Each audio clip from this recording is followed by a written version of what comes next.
Nós já tivemos a proclamação do capítulo 21 do Evangelho segundo João.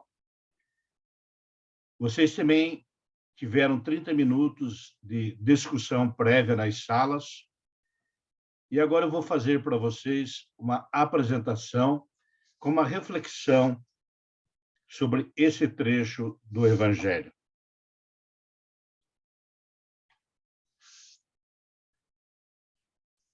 Nesse capítulo, nós poderemos meditar sobre dois aspectos. O primeiro é a manifestação de Jesus ressuscitado aos seus discípulos. O segundo é entendermos, analogicamente, a pescaria como a missão conferida aos apóstolos de evangelizar todos os povos. O versículo 1 nos apresenta o cenário. Jesus apareceu aos discípulos na margem do mar de Tiberíades. Mar de Tiberíades é outro nome para o mar da Galileia. Simão Pedro disse: "Eu vou pescar." Eles disseram: "Nós também vamos." Saíram e entraram na barca, mas naquela noite não pescaram nada. A pesca com rede era feita à noite. Os peixes mais comuns na região eram as tilápias, também chamadas peixes de Pedro. Neste relato é sublinhado um simbolismo central da pesca no meio do mar. Só a presença de Jesus ressuscitado pode dar eficácia ao trabalho evangelizador de seus discípulos. E os discípulos estavam de novo juntos, mas falta Jesus. O narrador deixa claro que esse trabalho foi feito de noite e que deu em nada. A noite significa a ausência de Jesus, que é a luz. Sem a presença de Jesus ressuscitado, sem seu sopro e sua palavra orientadora, não há evangelização fecunda. Com a chegada do amanhecer, Jesus se faz presente. Da margem se comunica com os seus por meio de sua palavra. Diz ele: "Lançai a rede ao lado direito da barca e achareis." Os discípulos não sabem que é Jesus. Só o reconhecerão quando, seguindo docilmente suas indicações, consegue uma pesca surpreendente. Aquilo só pode ser atribuído a Jesus.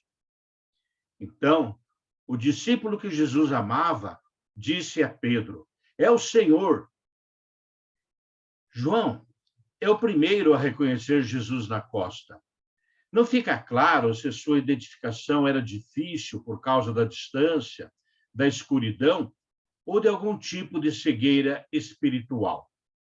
Vamos ver o que nos diz o Catecismo da Igreja Católica no número 645.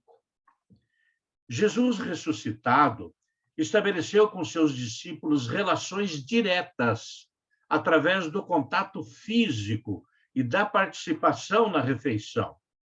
Desse modo, convida-os a reconhecer que não é um espírito e, sobretudo, a verificar que o corpo ressuscitado com o qual se lhes apresenta é o mesmo que foi torturado e crucificado, pois ainda traz os vestígios da paixão.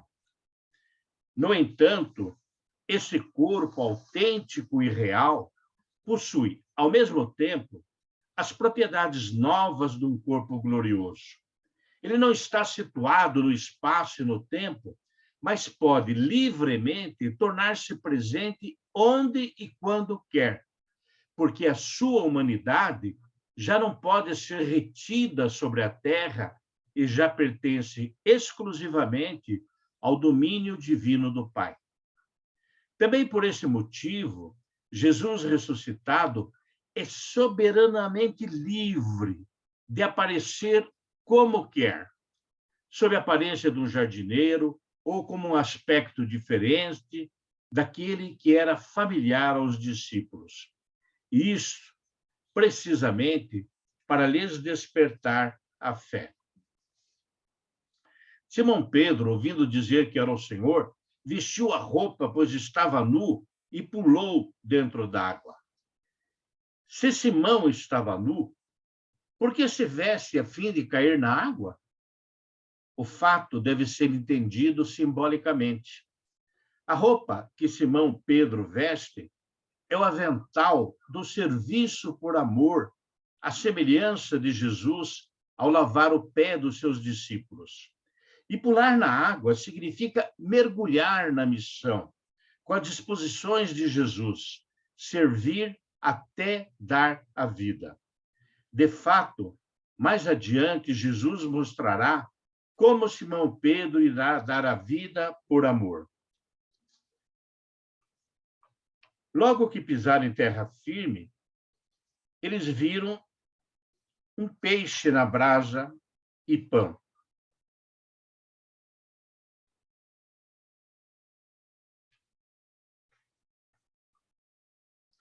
A primeira coisa que vem ao chegar à praia são os sinais do amor que Jesus lhes tem: brasas, peixe e pão. Eles veem sinal daquilo que Jesus lhes preparou. Mas ele pede algo que seja fruto do trabalho deles. Disse-lhes Jesus: trazei aqui alguns dos peixes que agora apanhastes. Então é assim que se estabelece a comunhão entre Deus e as pessoas. É assim que nos alimentamos na missão, com o dom de Deus e com o fruto do nosso esforço. E é dada a Pedro uma segunda chance de afirmar o seu amor a Cristo em frente a uma fogueira. Nas 3 vezes que Pedro negou Jesus, ele também estava frente a uma fogueira. Então Simão Pedro subiu na barca e arrastou a rede para a praia. Estava cheia de 153 peixes grandes. Apesar de tantos peixes, a rede não se arrebentou. O número de peixes arrastados até a margem é simbólico. São Jerônimo afirma que os zoólogos gregos daquela época tinham identificado 153 espécies de peixe. Tendo isto como pano de fundo, o episódio antecipa como os apóstolos, feito pescadores de homens por Cristo, reunirão fiéis de todas as nações na igreja. Jesus se aproximou, tomou o pão e distribuiu para eles. Fez a mesma coisa com o peixe. A refeição relembra a multiplicação para os 5.000, relatadas em João 6.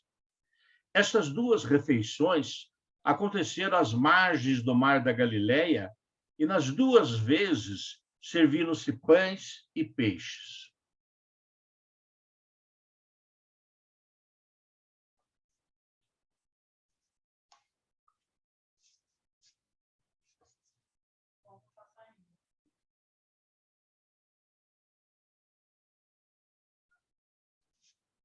Tá sem som.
Pedro reafirma 3 vezes seu amor a Jesus, como que para reparar as 3 vezes que o negou.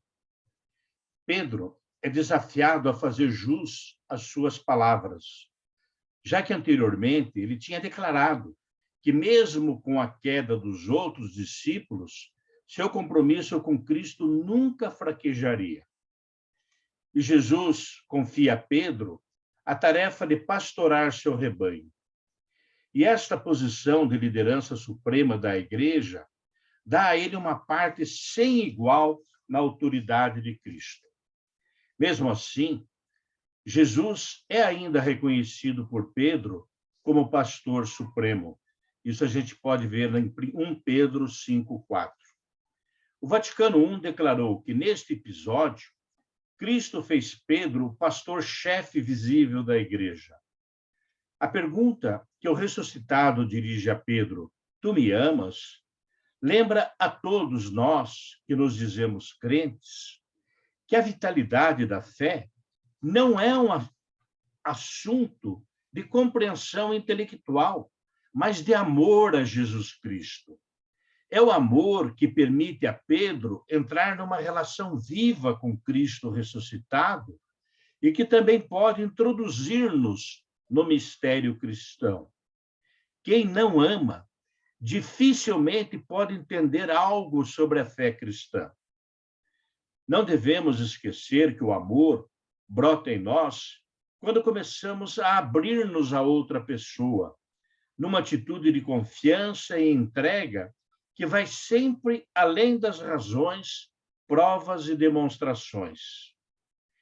É o que acontece também na fé cristã. Eu tenho razões que me convidam a crer em Jesus Cristo, mas se eu amo, não é em última análise pelos dados que me proporcionam os investigadores, nem pelas explicações que me oferecem os teólogos, mas porque ele desperta em mim uma confiança radical em sua pessoa. Então, quando amamos realmente uma pessoa concreta, pensamos nela, queremos encontrá-la, escutá-la e sentir-nos perto dela. E a fé cristã é uma experiência de amor. Por isso, crer em Jesus Cristo é muito mais do que aceitar verdades sobre ele. Cremos realmente quando experimentamos que ele vai se convertendo no centro do nosso pensar, do nosso querer e todo o nosso viver. A experiência do amor a Cristo pode dar-nos forças para amar, inclusive, sem esperar sempre algum ganho ou para renunciar a pequenas vantagens para servir melhor a quem precisa de nós. Olha, antes de confiar a Pedro seu rebanho, Jesus lhe faz a pergunta fundamental: tu me amas mais do que estes? Ele não pergunta: tu te sentes com força, conhece bem a minha doutrina, tu te vês capacitado para governar os meus? Não, é o amor a Jesus que capacita para animar, orientar e alimentar os seus seguidores como ele fazia. Então, à medida que Jesus vai perguntando, a insegurança de Pedro vai crescendo. Por fim, se enche de tristeza e já não sabe o que responder. Tu sabes tudo, sabes que eu te amo. E à medida que Pedro vai tomando consciência da importância do amor, Jesus vai lhe confiando ao seu rebanho, para que cuide, alimente e comunique vida aos seus seguidores, a começar pelos menores e necessitados, os cordeiros. E no versículo 18 está: eu garanto a você, quando era mais moço, você colocava o cinto e ia para onde queria. Quando você ficar mais velho, estenderá as suas mãos e outro colocará o cinto em você e o levará para onde você não quer ir. Esse trecho é uma alusão ao martírio de Pedro por crucifixão. A tradição diz que aconteceu em Roma por volta do ano 67. E o versículo 24 diz: Este é o discípulo que deu testemunho dessas coisas e que as escreveu. E nós sabemos que o seu testemunho é verdadeiro.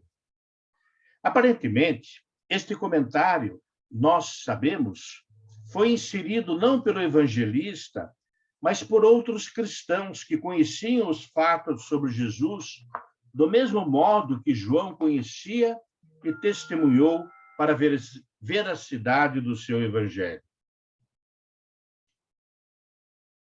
Jesus fez ainda muitas coisas. Se fossem escritas uma por uma, pensam que não caberia no mundo os livros que seriam escritos. Então, João diz que seu evangelho é preciso, não que é completo. Ele reuniu da vida, do ministério de Jesus, o que achou indispensável para mover a fé em seus leitores. O parágrafo 515 do Catecismo da Igreja Católica diz: os evangelhos foram escritos por homens que foram dos primeiros a receber a fé e quiseram partilhá-la com outros. Tendo conhecido pela fé quem é Jesus, puderam ver e fazer ver os traços do seu ministério em toda a sua vida terrena. Desde os panos do nascimento até o vinagre da paixão e ao sudário da ressurreição. Tudo na vida de Jesus é sinal do seu mistério. Através dos seus gestos, milagres e palavras, foi revelado que nele habita corporalmente toda a plenitude da divindade. A sua humanidade aparece assim como sacramento, isto é, sinal e instrumento da sua divindade e da salvação que ele veio trazer. O que havia de visível na sua vida terrena conduz ao mistério invisível da sua filiação divina e da sua missão redentora.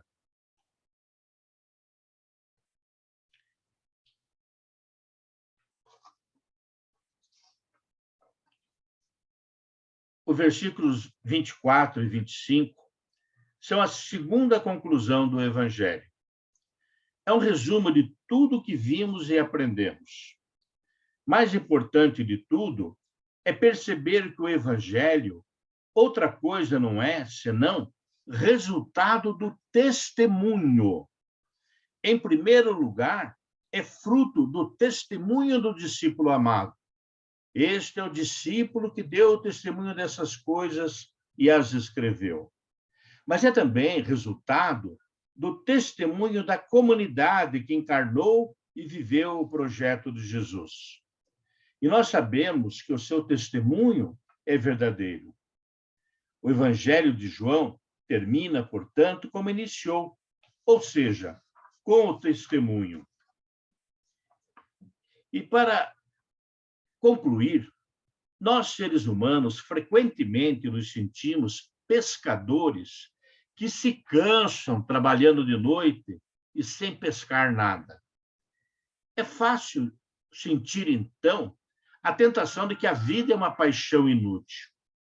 Esquecemos que nos espera a todos nós esse Cristo que vive ressuscitado na margem da vida eterna.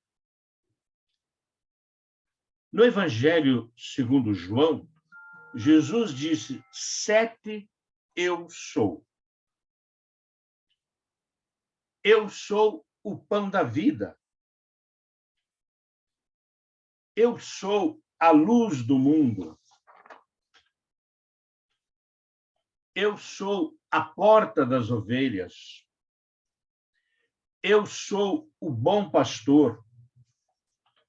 Eu sou a ressurreição e a vida. Eu sou o caminho, a verdade e a vida. E eu sou a videira verdadeira. E agora, Jesus olha bem dentro dos seus olhos. Está sentindo? e te pergunta: você me ama? Qual é a tua resposta? Jesus pergunta: você me ama? Então ele te diz: cuida das minhas ovelhas. E eu falei para vocês, em nome do Pai, do Filho e do Espírito Santo. Amém.